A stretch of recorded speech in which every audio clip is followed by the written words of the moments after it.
You wake up in Pyongyang on March 1st, 2026. Your intelligence briefers are already waiting outside your door. The news is simple. The United States and Israel bombed Tehran overnight. Iran's supreme leader is dead, and the Middle East is on fire. You sit back, and you smile. Not because Iran is your enemy. Iran is your partner, your ally, a fellow member of the Axis the West has spent decades trying to destroy. You smile because you were right. You have always been right. Let's talk about who Kim Jong Un actually is, because the West has spent 30 years underestimating him. He is 41 years old. He has ruled North Korea since 2011. He has survived assassination plots, international sanctions, food shortages, and every attempt by the United States to isolate and destabilize his regime.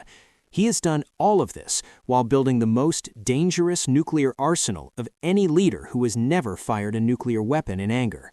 North Korea has gone beyond merely possessing nuclear weapons to being able to use them against U.S. bases in South Korea and Japan, and since 2017 has obtained an increasing ability to directly threaten the entire U.S. homeland with nuclear-armed intercontinental ballistic missiles. That is not a threat. That is a capability. And right now, sitting in Pyongyang watching Tehran burn, Kim Jong Un knows something that every analyst in Washington is quietly acknowledging. Iran made the fatal mistake that North Korea refused to make. Here is the lesson Kim Jong Un has been teaching the world for 15 years. The only country America does not bomb is the country America cannot bomb without consequences it cannot survive. Nuclear weapons provide real protection. The Iran case shows North Korea the value of deployed nuclear weapons in deterring potential attacks from the United States, underscoring what Pyongyang probably concluded from U.S. attacks on Libya in 2011 and earlier strikes on Iran in June 2025. Think about the pattern. Libya gave up its nuclear program in 2003. Muammar Gaddafi was dragged through the streets and killed in 2011. Iraq had no nuclear weapons. Saddam Hussein was executed. Iran spent decades building a nuclear program but never crossed the threshold into a deployable weapon. Ali Khamenei was killed in the opening hours of a U.S.-Israeli airstrike. North Korea likely views the devastation in Iran as proof that half measures in nuclear development are fatal. Unlike Iran, which remained a threshold state under the scrutiny of international monitors and periodic negotiations, North Korea has officially declared its nuclear status irreversible. Kim Jong Un did not make that mistake. He went all the way. And right now, he is watching the proof of his strategy play out in real time. But here is where it gets complicated, because Kim Jong Un is not simply celebrating from a distance. He is calculating, he is studying, and he is learning. The 2026 Iran operation almost certainly underscored for North Korea that U.S.-made theater missile defense systems such as Patriot and T-AID are highly effective in real-world intercept scenarios. That matters enormously. North Korea has spent decades building a ballistic missile arsenal designed to overwhelm American and South Korean missile defenses. If those defenses work better than expected against Iran, North Korea needs to rethink its strategy. It is possible that North Korea will build or use many more smaller bunkers that its road-mobile missiles can be spread across in wartime. It also is likely to deploy more mobile launcher decoys and increase the number of mobile launchers in its inventory. In other words, Kim Jong Un is watching the Iran war like a general studying a battle he might one day have to fight himself. Every strike, every defense, every failure, and every success is being analyzed by the best military minds in Pyongyang. Now, here is your question, the one you've been asking since day one. Is Kim Jong Un itching to get involved? The honest answer is more complicated than a simple yes. The primary benefit for North Korea comes from the fact that the Iran war disrupts an economic competitor with Russia. Both Iran and North Korea are major providers of war materiel to support Russia's war effort against Ukraine.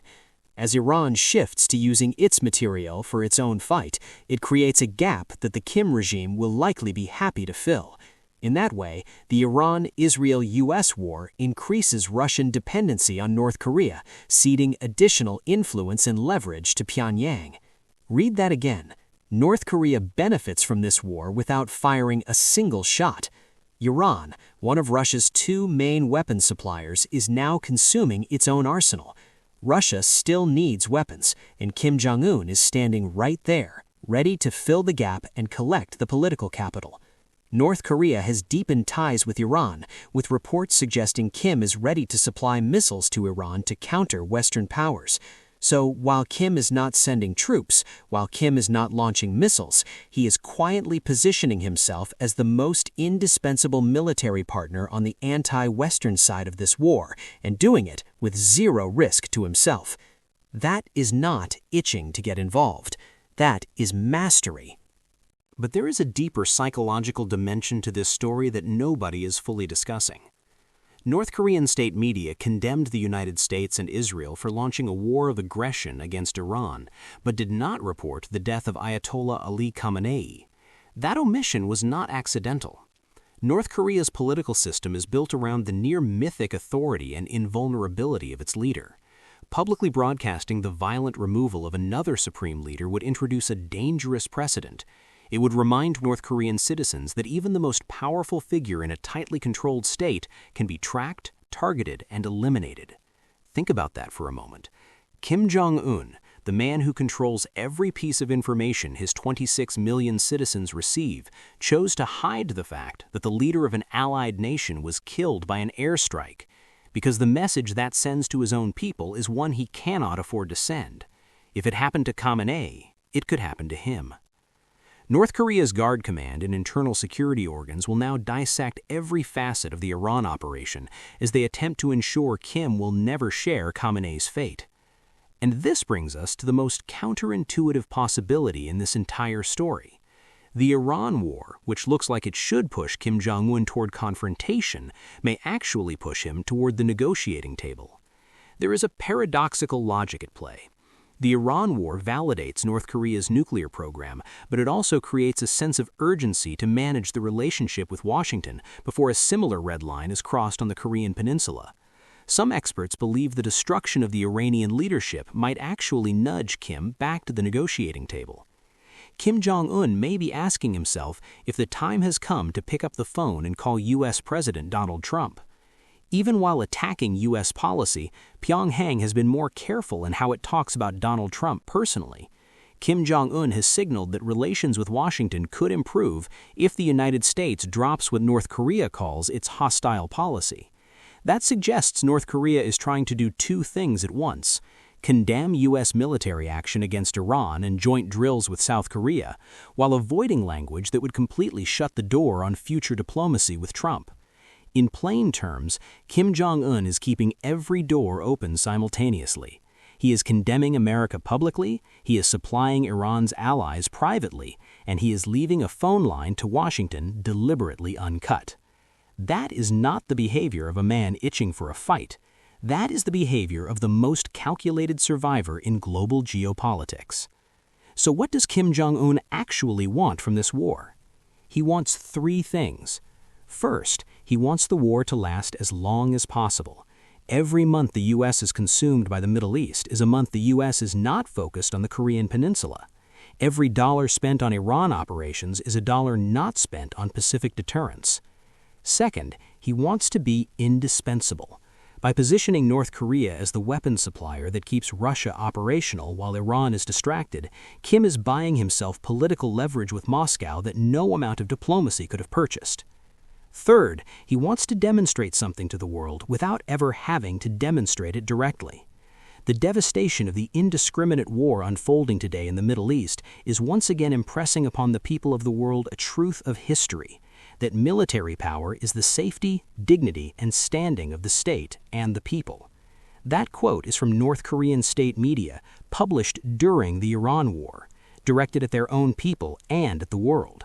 Military power is the safety, dignity, and standing of the state. Kim Jong Un does not need to fire a nuclear weapon to make that point. Iran just made it for him. Here is the final thing you need to understand about the man sitting in Pyongyang right now watching this war. He has the most powerful, untested nuclear arsenal on Earth. He has never had a moment like this, a world already at war, a U.S. military already stretched across 2 oceans, and a global audience already watching military power being demonstrated in real time. The Iran war is the loudest stage in the world right now, and Kim Jong Un has the most powerful act that has never been performed. He does not need to perform it, he just needs the world to keep remembering that he could. That is the most dangerous thing about Kim Jong Un right now. Not what he is doing, what he is capable of doing, and choosing not to. Yet. Subscribe to War Room Intel for weekly breakdowns of this war, and drop in the comments, do you think Kim Jong Un eventually enters this conflict, or does he stay on the sidelines and let the world come to him? Let us know below.